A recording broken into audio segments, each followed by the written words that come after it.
Et si ceux que vous pensiez être des écologistes étaient en fait des greenwashers? Avez-vous déjà entendu Blast, Camille Etienne, Jean Covici ou bien encore Hugo Clément parler de la mise à l'arrêt de l'infrastructure industrielle? On parle souvent de greenwashing à l'échelle des entreprises, mais on oublie trop souvent de parler de greenwashing à l'échelle du système. Aujourd'hui, les entreprises greenwashées sont souvent dénoncées, ce qui ne les empêche pas de continuer. Mais le problème de fond, ça n'est pas tant que ces entreprises tentent de défendre leurs profits économiques. Ça, à la limite, c'est logique dans ce système.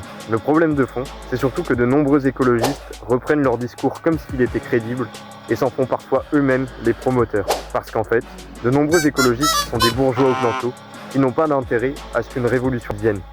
Au contraire même, ils capitalisent économiquement, socialement, sur le fait de se présenter comme lanceurs d'alerte. Mais derrière, une fois ce constat posé, aucun de ces pseudo-écologistes n'a le courage de dire que l'issue ne peut être que révolutionnaire. Aucun n'a le courage de dire qu'en tant qu'écologiste, notre priorité ne devrait pas être les pailles en carton, mais plutôt de défendre la mise à l'arrêt très simple de l'infrastructure industrielle. Car cette solution implique de la perte de confort pour la classe moyenne occidentale. Et ces lâches ne veulent pas froisser leur audimat. Mais c'est pourtant la seule solution pour stopper d'urgence l'extractivisme, les émissions de gaz à effet de serre, donc sauver l'habitabilité de la Terre. Alors, à vous de déterminer, quelle est votre écologie?